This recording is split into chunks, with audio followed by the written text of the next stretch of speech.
Es un honor, un placer estar con ustedes. Realmente un privilegio poder acompañar un evento como este, donde probablemente yo aprenda mucho más de lo que pueda venir a traer. Este tema que pusimos como título a esta presentación es un tema que desborda mucho más que media hora de charla o un ratito que podamos acá discutir cosas como la conversión, la eficiencia individual o atributos del animal que tienen que ver con la calidad, pero simplemente que sea un disparador para algunas preguntas y algunas inquietudes y transmitirle además cosas que a nosotros nos suenan todo el tiempo como no resueltas o como que necesitan un poco más de discusión y de investigación, experimentación, aprendizaje cuando hablamos de calidad de carne en Argentina. Yo voy a empezar con alguna serie de datos que probablemente muchos de ustedes ya lo vieron,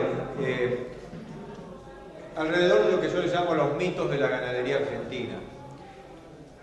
Entre ellos, uno de los mitos es que si nosotros no hacemos animales livianos, animales de 350 kilos a la faena, estamos perdiendo eficiencia de conversión y probablemente incluso no estemos construyendo el animal ese de alta calidad y alta terneza. Eso es un componente que en el mundo ya se discutió hace más de 100 años y el mundo negocia carnes de calidad, de cierto peso de res o de un tamaño mucho mayor al que a veces nosotros imaginamos como de calidad. En la discusión del primer componente de la eficiencia, yo voy a mostrar datos de experimentaciones o cosas que hacemos nosotros allá en La Pampa o en algunos otros campos de INTA con algunos productores, donde esto no apunta sobre el LED, pero podemos ver acá, por ejemplo, lo que es una curva de crecimiento lineal de novillos que van a ser faenados con 450 kilos. En rojo ustedes ven los aumentos de peso. Ven que estos individuos jóvenes en pleno crecimiento están incluso no solamente aumentando de tamaño y creciendo, sino que mejorando su aumento de peso en la medida que se hacen más pesados. Y si miramos abajo veríamos que las eficiencias de conversión de kilos de alimento a kilos de carne en el extremo, por ejemplo, no superan el 7,5 a 1. O sea, estamos hablando de genética común, de genética de los ambientes de la región pampeana, capaz de producir animales con alta eficiencia de conversión y sin entregar ni siquiera en la curva de crecimiento el punto de maduración de ese animal. Acá hay otro ejemplo, ¿no es cierto? Animales que llegan también a más de 500 kilos, maximizando sus aumentos de peso a los mayores kilos, a los mayores pesos y con conversiones todavía muy buenas, abajo en azul, aún con 500 kilos de peso vivo. Bueno, pero podríamos decir que esas conversiones son interesantes, son buenas, lo hacen ustedes en instituciones de investigación. No, la realidad es que hay muchos productores en la región pampeana y en todo el país que es capaz de hacer animal de diversos pesos de faena, pesos livianos y pesos más cerca de lo deseable para la exportación, con muy buenas conversiones. Y más recientemente hay una temática que está interesando mucho al mundo de la producción de carne en cantidad y calidad por animal nacido, y que también nos está interesando a nosotros, que es no solamente producir con buena conversión y buenos aumentos de peso, no solamente conversión a peso vivo, sino conversión a carcasa, aumentar la cantidad de alimento que va a carcasa. Este es un trabajo muy parecido a uno que se está conduciendo en Brasil también, y si miramos en animales terminados con 480 kilos, como dice ahí abajo, que empezaron con 310, fíjense que a los 120 días llegaron a ese peso con los mejores aumentos de peso, promedio de todo el periodo de los 120 días. O sea, no es real que un animal necesita tener como peso objetivo 380 o 400 para maximizar sus ritmos de engorde. Acá recién se pincha un poquito el aumento cuando el animal está 150 días en ese corral. Si miramos ahora las eficiencias de conversión, fíjense que en este caso animales que estaban con 480 kilos de faena estaban justamente alcanzando las mejores eficiencias de conversión de alimento a aumento de peso. Y un tema, como yo les decía, que se solapa y empieza a relativizar la discusión del peso vivo, es la transferencia a carcasa o la conversión a carcasa. La conversión a carcasa es mucho más constante e interesante de mirar que los cambios en peso vivo. Y en esto tenemos algunas ventajas en los biotipos de animales que nosotros manejamos. Nosotros manejamos biotipos de cruza entre razas británicas, el animal mestizo, o incluso con algunos cruzamientos con razas cebuinas, pero con un alto contenido de británico. Son animales que no deprimen tanto el consumo en su etapa final, que como ocurre con las razas más cebuinas, animales que tienen una alta capacidad de consumo y una alta capacidad de conversión. Si miramos estos datos de conversión a carcasa, diríamos que necesitaríamos tener los animales 120 días en un corral y llegar incluso a los 480 kilos para maximizar la conversión a carcasa. O sea que tenemos una ventana muy grande para producir con alta conversión, con buenos datos de conversión, animales muy livianos en un extremo o animales un poquito más pesados y más de mercado interno. Entonces, esto un poco, digamos, estas bases de información y toda esta cuestión de medir, no solamente a nivel experimental, sino a nivel de predio, a nivel de productor, está creciendo. O sea, hay muchos productores ya mirando mucho conversión de corrales, de lotes.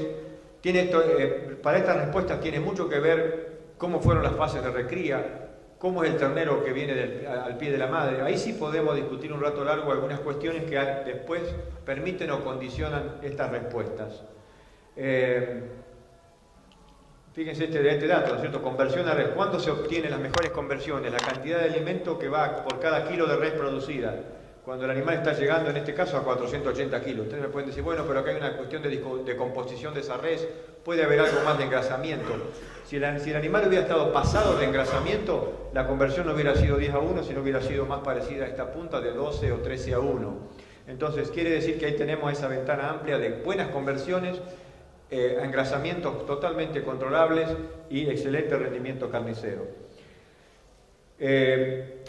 Bueno, pero ¿qué pasa entonces con algunos datos de calidad o de terneza?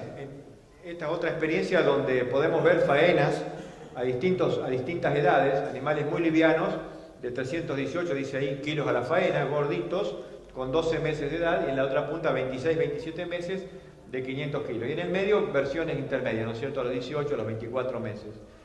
Si miramos las etapas de terminación de estos animales, fueron hechos a corral, donde estuvieron 90 días, 95, 122, 170 días. Y en la etapa de corral, por supuesto, los más livianitos a la faena aumentaban 1 kilo por día y 1 kilo 340, 1 kilo 350, los que iban más rápido, perdón, los que se lo estuvieron más tiempo y fueron a un peso mayor de faena. Ahora, si miramos los rendimientos de res, 57, 57, 58, 60%, que eso es un indicador de transferencia a carcasa, consumo de materia seca a cada kilo de res ganado, eso es transferencia a carcasa, 13,4, 13, 12, 12,8. O sea, los animales más grandes, como en el caso anterior, nos están mostrando que no necesariamente empeoran su transferencia de alimento a carcasa, sino que puede ser equivalente o incluso mejor que la transferencia que hacen animales muy jóvenes. En esa mitología también de que yo discutía, de que si no es chiquito, no es eficiente, y también si no es chico va a ser potencialmente poco tierno.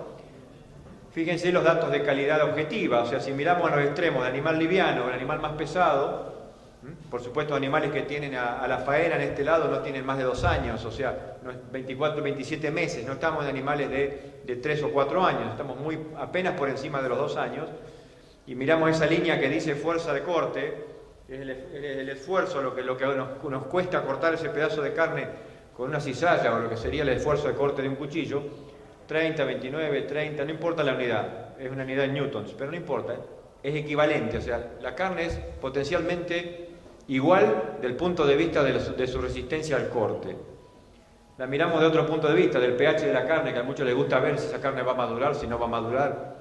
pH idénticos, 5,6, 5,7 a 1, todos por debajo de dentro de lo deseable para tipos de carne totalmente exportables. O sea, en esta punta carnes de tanta calidad como las que puede haber en aquella punta, desde el punto de vista objetivo por lo menos. Cómo la arruinamos o la mejoramos cocinándola o manejándola en el frigorífico es otro problema.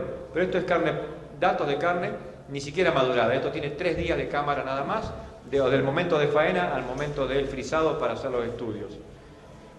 Aparece también el espesor de grasa dorsal, ¿no es cierto? 8 milímetros, 8, 8,7, 9, o sea, carnes no necesariamente sobregrasadas en esta punta, pero con un área de bife mucho más compatible con los negocios de exportación. Entonces esto también desmitifica esta cuestión de que el animal tiene que ser chico para ser tierno y que, bueno, si no hacemos eso vamos a contrapelo. La realidad es que también explica por qué en el mercado internacional se comercializan carnes de animales grandes físicamente, no de mucha edad, ¿no es cierto? Acá hay otro ejercicio también parecido donde uno discute el sistema de terminación, también de animales grandes. Animales todos terminan por encima de los 500 kilos, muy próximo a los 2 años y algún mes de edad. La línea del medio muestra la resistencia del corte, ahí donde dice 29, el esfuerzo de corte de un animal hecho todo a pastura. En los dos de la izquierda son terminaciones a corral típica de 90 días o de 70 días, 90 días de corral. En esta punta es al revés, recrías la feedlot, recrías a corral con terminaciones pastoriles. El sistema, en definitiva, el sistema de producción, mientras genere el mismo tipo de animal dentro del mismo grupo etario, con objetivos similares en cuanto a lo que es el peso vivo, el área de bife, el engrasamiento externo, genera animales igual de tiernos. No es que un sistema es necesariamente mejor que el otro, no vamos a hacer necesariamente carne más tierna porque la hagamos toda a corral. Lo que pasa es que a veces cuando la hacemos pastoril, la hacemos bastante desprolija y no nos comprometemos en algunos atributos mínimos de engrasamiento y demás, que a veces sí lo hacemos con el corral, o que lo hacemos más fácil con el engorde de corral, entonces a veces nos sale menos tierna la carne de pasto y más variable. El corral, en definitiva, nos ayuda a homogeneizar mucho el producto, pero no necesariamente tiene que estar terminada en un corral. Esto viene a la discusión también de los mercados. Cuando uno discute carnes pastoriles a instalar en el mercado internacional, Europa nunca se quejó de la carne pastoril tipo Hilton diciendo que era dura. Primero porque madura mejor y se madura bien, como deberíamos tratar a la carne en general, con una maduración post-faena bastante adecuada. Pero además intrínsecamente es una carne que potencialmente es tierna. Entonces puede expresar esa terneza si es bien administrada. Hay montones de otros atributos que podríamos leer en esta slide, pero que realmente todo lo que dicen esos números es que no hay grandes diferencias teniendo animales que son relativamente jóvenes a la faena o jóvenes a la faena y están bien desarrollados y bien terminados. Ahora, dicho todo eso, el mundo de las carnes, Argentina no es tan espectacular, tiene su variabilidad. En el mismo lote de animales nos podemos encontrar con este tipo de cortes. En promedio podemos tener un animal espectacular, como en este caso, un animal excelente que dice que pesó 500 kilos a la faena, que entró al corral con 390, 394 y que aumentó 1,370 kg por día. Que tiene un excelente área de bife y que tiene muy buen engrasamiento de cobertura, pero no excesivo, el espesor de grasa dorsal. Este es un animal que podría caracterizar una tropa y decir, bueno, la verdad es un 481, es un animal de exportación. Ahora, si yo miro la variabilidad alrededor de ese animal, del mismo lote, en el mismo grupo, hijos todos de vacas de la misma raza y toda la música que a veces ordenamos alrededor de esto para hacerlo, decir que tenemos homogeneidad, en ese grupo tenemos animales, por ejemplo, que en las puntas, algunos aumentaron a 700 gramos por día y otros a 2 kilos en el mismo grupo. En el mismo grupo hay animales de 56% de rendimiento y otros de 61%. O algunos con un área de bife de 49 y otros de 83. Estamos hablando del doble de área de bife. Piensen en el rendimiento carnicero, que implica eso. Un animal de 48 tiene un rendimiento mucho menor carnicero y va a tener una tendencia al sobreengrasamiento comparado con un animal de 83 centímetros cuadrados de área de bife. Hay animales ahí en ese mismo lote que se pasan de grasa, 9 milímetros contra 1,8, que no llegan a tener un mínimo de espesor de grasa. Y estos es un rodeo de la misma raza materna, inseminadas todas con el mismo toro paterno. Entonces hay variabilidad, aunque a veces no la querramos ver del lado de afuera o no la vemos del todo del lado de afuera. Y en eso tenemos que ser conscientes, que nosotros todavía tenemos, si bien tenemos, como yo mostraba al principio, instrumentos en la genética, en la alimentación y en la estrategia de diseño de los sistemas de recría, de engorde, tenemos muchas herramientas y muchas posibilidades de hacer carne de muy buena calidad, tenemos que mirar que también somos generadores de mucha variabilidad y por ahí no la reconocemos del todo.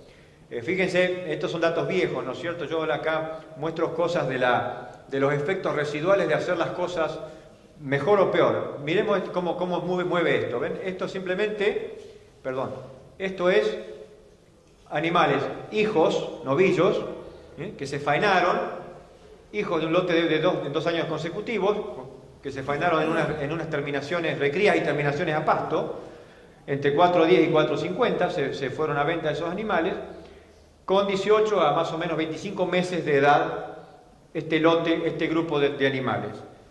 Este otro, también coetáneo, digamos, del mismo grupo de vacas, salieron esencialmente en promedio 3 meses antes, con el mismo peso, aproximadamente el mismo peso de faena, tal vez un poquitito más liviano porque se engrasaron un poquito antes. Todo a pasto. ¿Cuál es la diferencia entre estos dos grupos? Es el peso al destete y la calidad del manejo de la vaca. En estos dos grupos hay 30 kilos o 28 kilos de diferencia de peso del ternero al destete. La calidad de la gestión de la cría, llamémoslo así. La calidad de la cría, en este caso animales que convivieron, estuvieron juntos siempre después del destete, le fue todos el mismo lote. Sin embargo, cuando aquel efecto de haber sido mejor o peor manejado al pie de la madre, genera estas diferencias que no se lavan, que no se diluyen posteriormente. Entonces, a veces cuando creemos que algo que hemos hecho en la cría después no importa, porque lo vamos a diluir, lo vamos a corregir en un año de recría y después, sobre todo, si usamos un corral, probablemente no lo corrijamos. Probablemente este animal que salió antes, no solamente salió antes, sino que salió mejor, con algo menos de peso final, porque se terminó antes, probablemente está con mejor engrasamiento que el otro grupo general. Entonces, a veces creemos que nosotros tenemos tiempo para diluir efectos y borrar efectos, o algunos errorcillos. No lo vamos a limpiar así nomás. Entonces, cuando compramos ternero, es cierto que a veces vamos a comprar patas de ternero, y compramos cantidad de patas dividido por 4, pero no es lo mismo.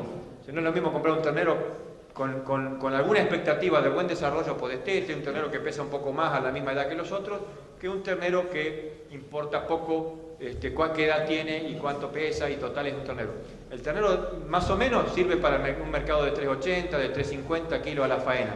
Si hablamos de un mercado de exportación, probablemente el animal que nos dé una res más equilibrada va a ser uno que viene de un rodeo un poquito mejor administrado, e incluso a uno le cuesta separar los pasos de mejora en esos campos de cría, porque uno dice mejoran el peso al ternero, al destete, pero también mejoraron seguro el procreo, esos campos, y a su vez seguro atrás de eso hay una intención de ordenamiento genético y de mirada al origen, por lo menos, de la formación de esos biotipos que están administrando, que los otros campos o los otros escenarios no lo están haciendo. La única diferencia entre estos animales en estos dos grupos, es básicamente la calidad del ternero, ni siquiera su época de servicio, ni de parto, ni la edad de nacimiento, sino la calidad del ternero, que realmente estaba vinculado a la calidad de las madres. Este es otro ejemplo también de efectos residuales. Un grupo de terneros de aquel lado, los tres con las 3 columnas negras de aquel lado, terneros destetados a la misma edad que estos otros, pero con 150 kilos. En esta punta dice 190, y miren los pesos a los que fueron vendidos como gordos. 380, 400 kilos, ya estaban terminados, se los vendieron, y estos animalitos de este lado, los 40 kilos de diferencia que tenían al destete, todavía se manifestaban al final. Ya estaban animales de 440, 450, un grupo de animales que perfectamente calza en las cuotas de exportación, en el peso del piso de la exportación, y este otro grupo de la punta, los 3 primeros, un animalito que ya tenía un problema de terminación o de excesiva terminación si los quisiéramos vender más pesados. Y finalmente, para introducir un tema que un poquito está de moda, pero que habla de la variabilidad y que yo creo que nos va a ayudar en el tiempo a mirar algunas cuestiones de la eficiencia individual y su vinculación con la productividad y con la calidad, es esta temática nueva de mirar la genética desde lo que se llaman los consumos residuales o el residual feed intake en la sigla en inglés, que es una medida de mirar a la eficiencia de los reproductores o de cualquiera, de las madres o de los hijos, ¿no es cierto?, cómo funcionan esos individuos en eficiencia, pero desconectando esa eficiencia del peso del animal, de la concentración energética de la dieta. ¿Cómo funciona esto? Si yo, por ejemplo, ordeno en un grupo de animales el aumento de peso, como está acá abajo en el eje de abscisas, con respecto al eje de ordenadas que dice cuánto comieron, bueno, puedo tener animales que aumentan poco, los puntitos azules de aquel lado, aumentan poco pero comen poco, otros que aumentan mucho y comen mucho, pero dentro de ese grupo hay un ordenamiento a través de una ecuación casi lineal que dice cuál sería el consumo esperado de cada individuo de estos en función del aumento de peso logrado. Por ejemplo, ahí dice que si hubiera 1,4 kg de aumento y hubiera consumido 10 kilos, da justo sobre la línea roja. Si tomamos este punto que está marcado por debajo, un animal que aumentó a 1,890 kg o que es 1,900 kg y comió menos de 12 kilos, comió 11 kilos y 200, está por debajo de lo que hubiéramos esperado de su nivel de consumo para ese aumento de peso. Ese individuo, que está puntualizado ahí, por ejemplo, sería un individuo que diríamos que tiene un consumo residual negativo, o sea, come menos de lo esperable para producir lo mismo que está produciendo. ¿Se entiende? Este individuo come menos de lo esperado para producir lo mismo que otro que está consumiendo más de lo esperado. Ese es un indicador interesante, se está usando mucho en la calificación de la genética objetiva a nivel mundial, a nivel global. Lo podríamos ordenar de esta manera los números, decir, bueno, si este es el aumento promedio de ese grupo, algunos tuvieron un aumento de peso por debajo y otros por arriba. Pero bueno, si yo ordeno ahora los consumos residuales estos, es un indicador más claro de eficiencia, porque ya no estoy mirando la eficiencia en función de un aumento de peso, sino la eficiencia del individuo, no importa el aumento de peso que está teniendo.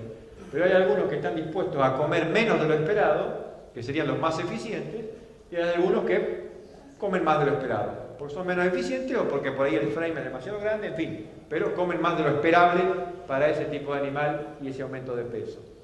Si esto yo lo ordeno de otra manera, podríamos encontrar un grupo muy interesante, los que aumentan más, pero comen menos respecto del promedio, o los que del 1,60 para abajo aumentan menos, pero que tienen consumos positivos, o sea, comen más.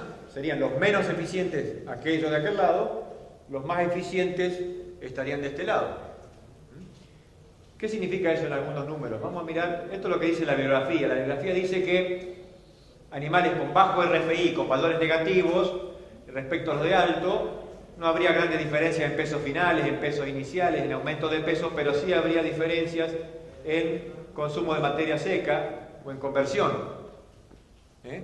Si un grupo de animales para producir lo mismo come el 20% menos, es interesante. Alguien me dijo esta mañana, si de 1000 animales, lo que le doy de comer si 1000 animales me engordan a 1 kilo por día, pero me cuesta el alimento de 800 de ellos, no de 1000, es un dato interesante desde el punto de vista del negocio, para hacer esos mismos kilos. ¿Se entiende? Entonces, el impacto que tiene esta estrategia y esta herramienta es muy alto a la hora de la eficiencia. Esta es una prueba que nosotros hicimos el año pasado en La Pampa y que yo la muestro a varios lados porque casi que es la única todavía pieza de datos que tenemos argentina. No hay de esto todavía en el país. Hay en otros países, en Brasil, en Uruguay, por supuesto en Estados Unidos, Australia, Canadá, que lo vienen haciendo hace 12, 15 años. Yo buscando bibliografía el otro día encontré trabajos de Australia que ya describían el potencial de estas herramientas en el año 1999. Nosotros estamos en el 2019 todavía discutiendo a ver si lo vamos a implementar. Nos cuesta mucho a los argentinos a veces absorber con cierto pragmatismo algunos avances. Fíjense en que la prueba esta pequeña con menos de 50 toros hecho en Aguil La Pampa el año pasado, yo pensé que no iba a salir nada, pero ¿qué hice acá? Ordené los animales que tuvieron 60 y pico días, 70 días en los corrales comiendo y convirtiendo allí, los que estuvieron por debajo de cero y los que estaban por encima de cero, o sea, los que eran, valor más negativo y los que estaban en valores positivos, dieron 0,95 de negativo en promedio y 0,85, o sea, comían 1 kilo menos de lo esperado y esto 1 kilo más en promedio, pero si miramos luego los datos de eficiencia, estos individuos con alto RFI tenían un 17% más de consumo, de eficiencia de conversión, un 18% más de consumo. Si miro los extremos, ya saco un poquito los del medio y miro las puntas, empieza a repetir la bibliografía, o sea, hay animales que para aumentar un kilo 670 o el kilo 640 o el kilo 700, que prácticamente no es diferencia, aquellos comían en promedio 10 kilos de materia seca y estos comían 12,8 o 13. Hay una diferencia del 30% para producir el mismo kilo. O en la eficiencia de conversión, 25% de diferencia. Quiere decir que para producir el mismo kilo hay un grupo de animales que están comiendo 3/4 de lo que comen los otros. O al revés, hay un grupo que necesita 1/4 más de dieta para producir el mismo kilo. Esto está hecho con toros, por eso ven esos aumentos de peso, o toritos, animales jóvenes. Piensen en el impacto que tiene en un feedlot o en un sistema de invernada, o en mirar a las hembras y reposición. Entonces, yo traía esto no para discutir consumo residual, sino para mostrar cuestiones de variabilidad asociadas a la conversión. O sea, la variabilidad es intrínseca a nuestros sistemas. Decimos que tenemos sistemas equilibrados, homogéneos en la Argentina, pero nos falta una mirada un poco más profunda y una mirada un poco más tecnológica, o sea, con un poco más de información objetiva, que los países competidores lo están haciendo. Yo mencioné recién Australia, Nueva Zelanda, Uruguay, Chile. Son jugadores que ya hace años vienen usando estas y otras herramientas para caracterizar genética o caracterizar incluso los sistemas de producción directamente, rodeos comerciales. Algunos feedlots australianos están incorporando comederos de registro continuo, no sé si traje una foto acá, comederos de estos de registro continuo de consumo, lo están incorporando para monitorear algunos orígenes de animales que ingresan a los comederos, que ingresan al corral, perdón, que ingresan al feedlot, para saber un poco más sobre su eficiencia de conversión y la variabilidad, porque uno puede seguir el consumo de corrales en conjunto, los grandes lotes, pero ¿qué hacen los individuos adentro de ese corral? Bueno, hay muchos de estos feedlots que yo menciono, en Estados Unidos, en Australia, el otro día me contaban algunos casos uruguayos también, seguimiento de terneros, seguimiento de novillo, hijo de o por origen, para conocer un poco su variabilidad. Y mucho también de aplicación de medidas tempranas desde adentro del animal. Esto de la curiosidad de la ecografía, del área de bife, de espesor de grasa, de niveles de grasa en etapas tempranas, no solamente a nivel descriptivo para poder eventualmente hacer marketing, sino para empezar a mirar un poco la variabilidad de lotes. Hay protocolos de exportación australiana a China y a Japón que ya hablan de homogeneizar por espesor de grasa prefaena o por área de bife prefaena. Y estoy hablando de los chinos que todavía están discutiendo, en Argentina estamos discutiendo si son un mercado de genéricos y hablamos esto de que son un mercado de bajo valor.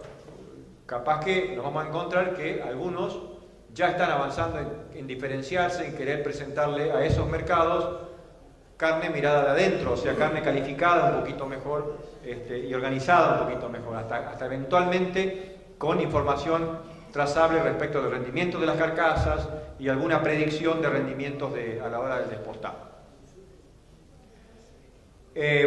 Todas estas tecnologías de balanzas de pesada al paso, de monitoreo permanente, están instaladas en la ganadería nacional y hacen a estos componentes de calificar calidad, vincularla a la variabilidad y a la eficiencia individual. No es suficiente quedarse con las grandes eficiencias de los grandes lotes que hacen los grandes corrales y bueno, por ahí discutir si 10-1 está bien y el vecino le sale igual, y por ahí un promedio incluso, como ya mostraba hoy, 7-1 puede ser bueno o no tan bueno, depende de cómo se distribuye la variabilidad de la conversión alrededor de ese promedio. Nada más, gracias.